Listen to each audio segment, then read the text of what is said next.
अस्सलाम वालेकुम बच्चों। आज हम स्टार्ट करते हैं चैप्टर नंबर 2 के प्रॉब्लम्स जो कि स्मार्ट सिलेबस में शामिल हैं। इसमें सबसे पहले है प्रॉब्लम नंबर 2.1। इसकी स्टेटमेंट है कि suppose rectangular coordinate system in a rectangular coordinate system a vector has its tail at the point P has coordinates -2, -3 and its tip at point B with coordinates 3 and 9. Determine the distance between these two points. अब आपको A और B point जो हैं दोनों इनके दरमियान distance जो है वो फाइंड करना है। तो इसके लिए हम ये करते हैं कि पहले पोजीशन वेक्टर दोनों पॉइंट्स का निकालेंगे। टेल के लिए हम पोजीशन वेक्टर फाइंड करते हैं बाय गिवन कोऑर्डिनेट्स, तो वो हमारे पास है -2i -3j। इसी तरह हेड के लिए हम पोजीशन वेक्टर फाइंड आउट करते हैं, तो वो होगा 3i + 9j। ये जो गिवन कोऑर्डिनेट्स हैं उन्हीं से हमने ये बनाए हैं इनके पोजीशन वेक्टर। अब दो वेक्टर्स के दरमियान डिस्टेंस फाइंड आउट करने के लिए हम क्या करेंगे, उनको दोनों के दरमियान जो डिफरेंस है वो फाइंड आउट करेंगे। उसके लिए हम एक वेक्टर को दूसरे वेक्टर में से माइनस करेंगे, तो हम 3i + 9j -2i -3j करते हैं। तो हमारे पास इक्वेशन इस तरह से बन जाती है कि difference is equal to 3i + 9j, और बाहर ब्रैकेट के माइनस साइन है, तो इस वजह से ये -2i जो है वो +2i बन जाता है। इसी तरह -3j जो है वो +3j बन जाएगा। अब इस वेक्टर का जो हमारे पास रिज़ल्ट आता है वो है 5i + 12j। 3 और 2i को आपने प्लस किया, 3i और 2i को, इसी तरह 9j और 3j को प्लस किया, तो 3i और 2i 5i बन गया। इसी तरह 9j और 3j जो है वो 12j बन गया। आपके पास ये वेक्टर जो है वो दोनों के दरमियान डिफरेंस का वेक्टर आया। आपने इसको मैग्नीट्यूड इसकी फाइंड करनी है, तो आपको इसका डिस्टेंस मिल जाएगा। तो मैग्नीट्यूड फाइंड आउट करने के लिए आप क्या करेंगे, इसके कोऑर्डिनेट्स का स्क्वायर करेंगे और उनको सम करेंगे, यानी 5 का स्क्वायर + 12 का स्क्वायर, और फिर हम उसको सम करेंगे।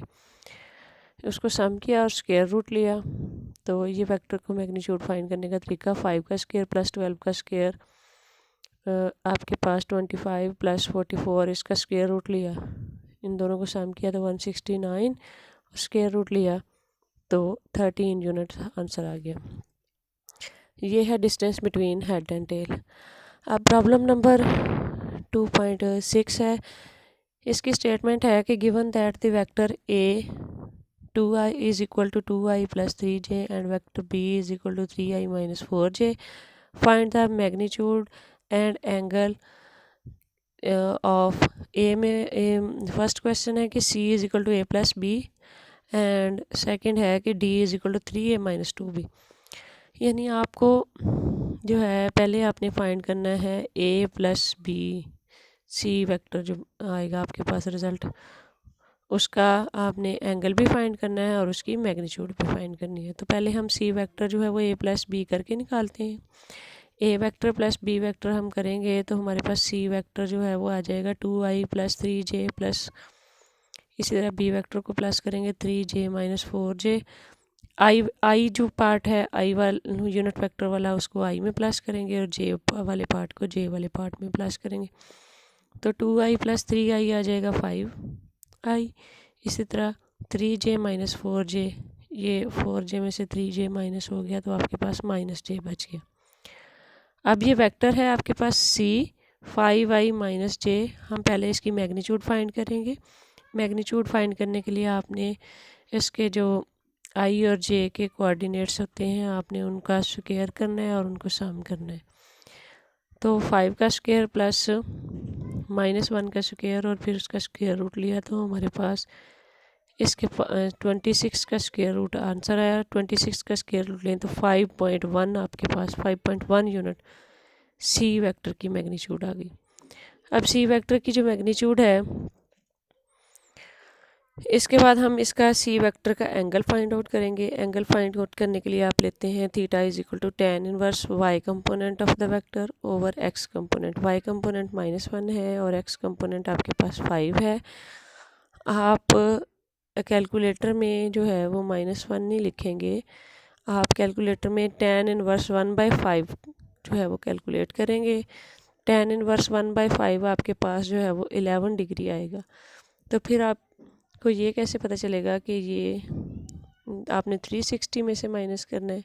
वो इस तरह से कि आपके गिवन कोऑर्डिनेट्स जो हैं उसमें y कंपोनेंट यानी -1 वो नेगेटिव है और x कंपोनेंट जो 5 है वो पॉजिटिव है। और अगर हम देखें एक्स वाई कोऑर्डिनेट सिस्टम में जो फोर्थ क्वाड्रेंट होता है ना, उसमें जैसे ये आपको फिगर में दिखाया हुआ है ये वाला, इसमें देखें यहाँ पे x जो है वो पॉजिटिव होगा फोर्थ क्वाड्रेंट में और y नेगेटिव होगा। और अगर आप x से एंगल को एंटी क्लॉकवाइज स्टार्ट करें तो टोटल वापस जब ये x से y, y से नेगेटिव x से नेगेटिव y और फिर x पे जब दोबारा घूम के एंगल आता है तो पूरे सर्कल का 360 डिग्री एंगल बनता है। तो हमारे पास जो एंगल आया है वो 11 डिग्री। हम 360 में से x एक्सिस के साथ 11 डिग्री एंगल को माइनस कर देंगे। 11.3 था लेकिन हमने उसको राउंड ऑफ करके 11 डिग्री कर लिया। तो हमारे पास 360 माइनस 11 डिग्री अगर हम निकालते हैं तो 349 डिग्री का एंगल आपके पास आता है। ये x एक्सिस के साथ ये वाला एंगल होगा 349, ठीक है। अब इसी का बी पार्ट देखते हैं। बी पार्ट में आपको वेक्टर डी फाइंड करना है जो कि इक्वल है 3a माइनस 2b के। अब इसमें आपने ए और बी वेक्टर की वैल्यूज़ पुट की तो आपके पास D vector is equal to आ गया 3 × 2i + 3j minus 2 × 3i - 4j।